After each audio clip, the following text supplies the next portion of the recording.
Hi, I'm Mark. This is my March review for Leo Sun sign and Leo rising. We start the month with Mercury making a couple of aspects. The first is to the Black Moon Lilith.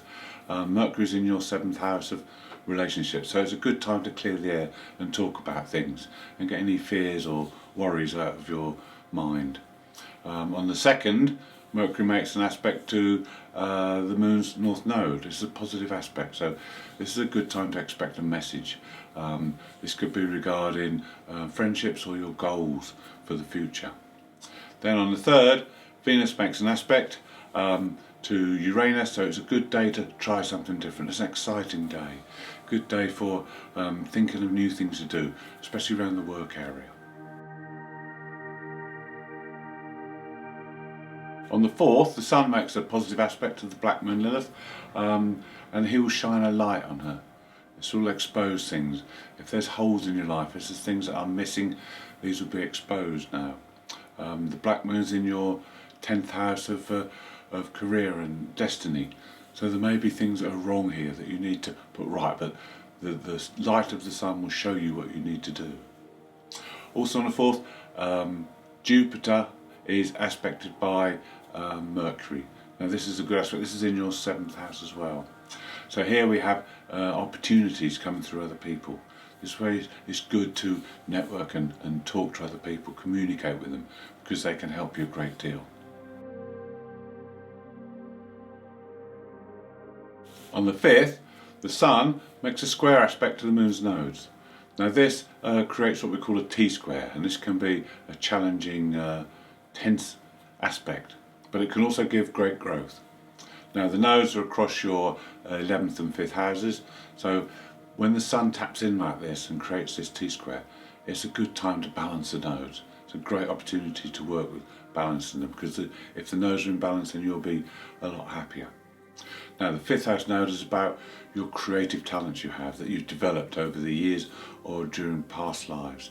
You need to balance these with the new going forward, your responsibilities to others, so you can use these creative abilities to work well with others, because the 11th house is about working with friends and colleagues and group endeavours.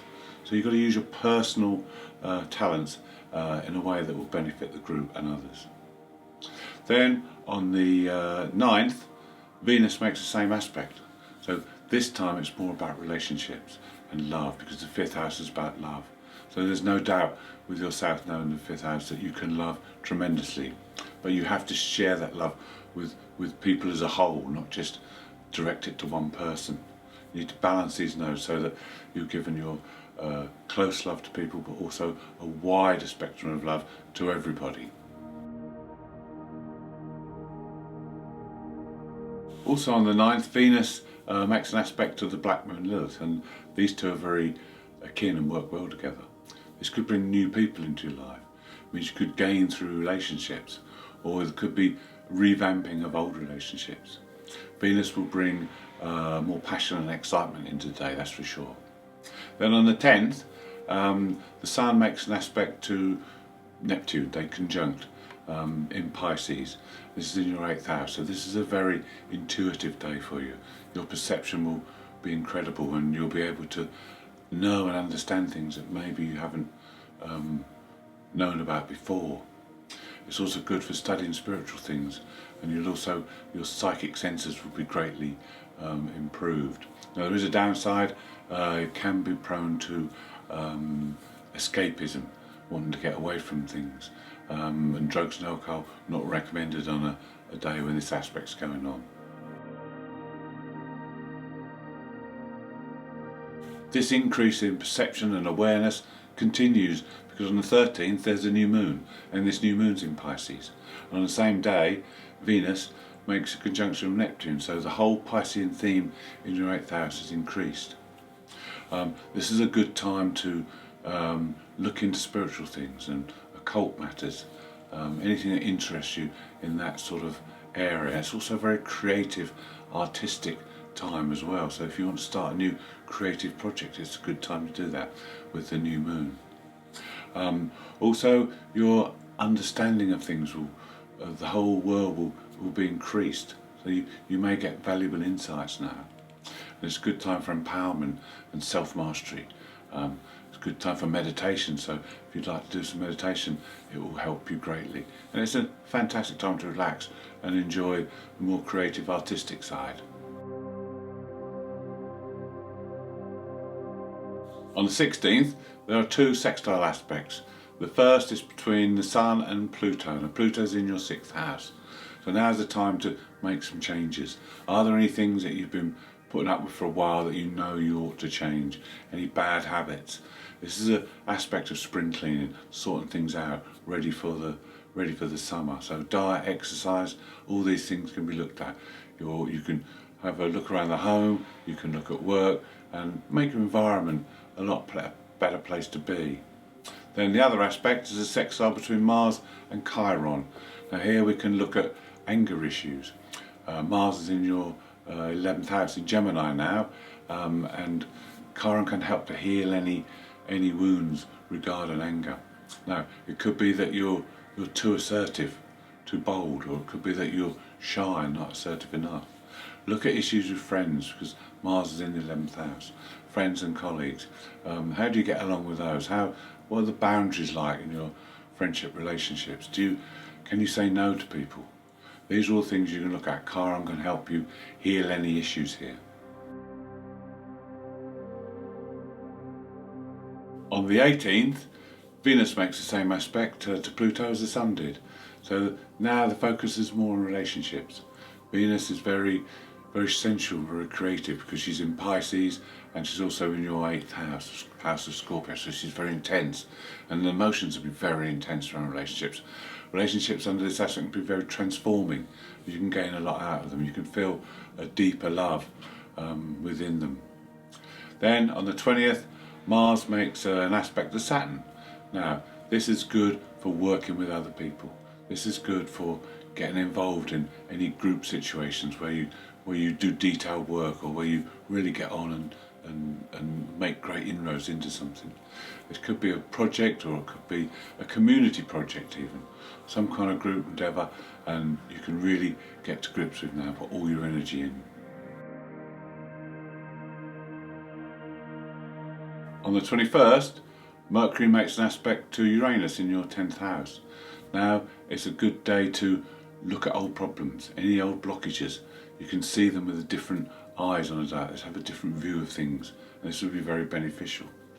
Also, new areas of life will open up and you'll have some great new ideas.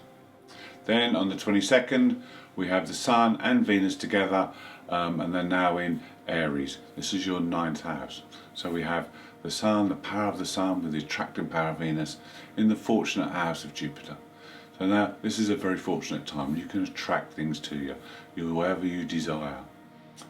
But be careful, because it can be a bit frivolous. You can waste money on days like this. This aspect's going to last for 8 days. So this is a good time to have fun, socialise, expand your mind, try different things, but just be careful with the money. Don't go overspending. On the 23rd, there's one of those aspects which spells danger. Mercury squares Mars, and this is the sort of day when accidents can happen. So be careful of hot objects or sharp knives, and take care driving. Then on the 25th we have two aspects. The first is a very important one.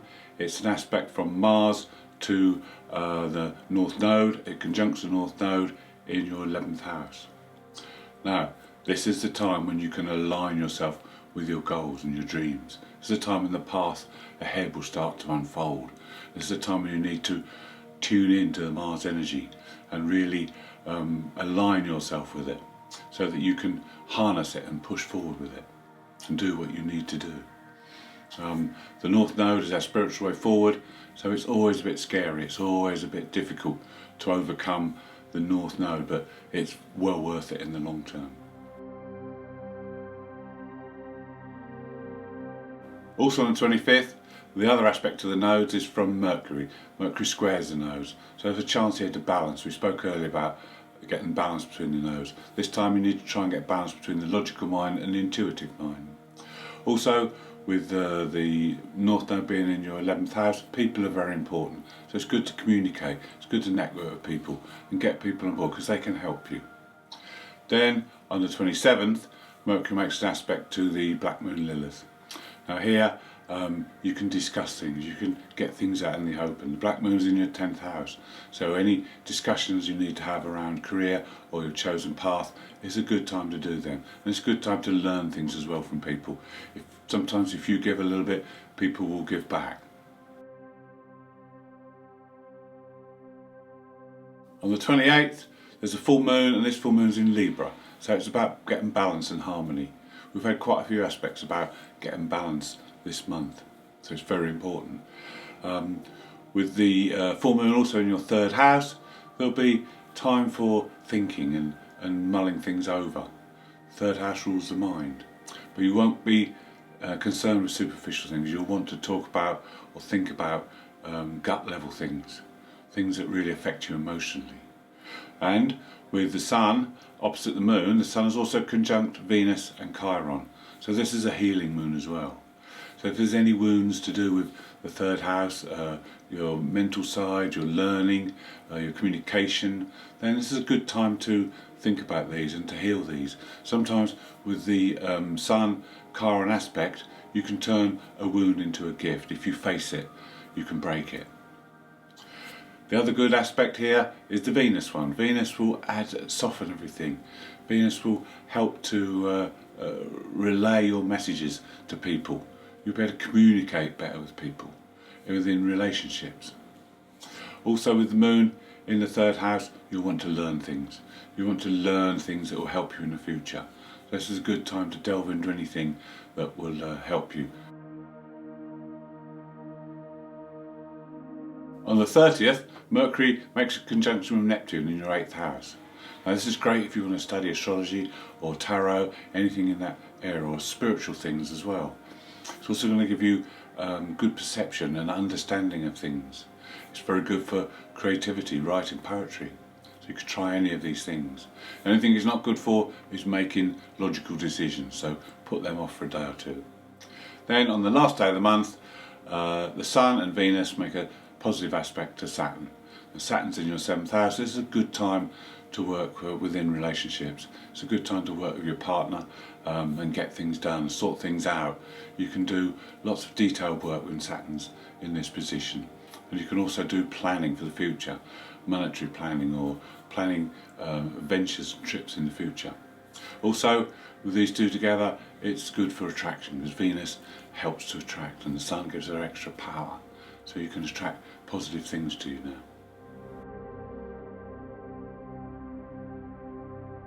Thank you for watching. I hope you've enjoyed it. If you'd like to see more, please subscribe. If you'd like to leave your message, I'd love to hear from you.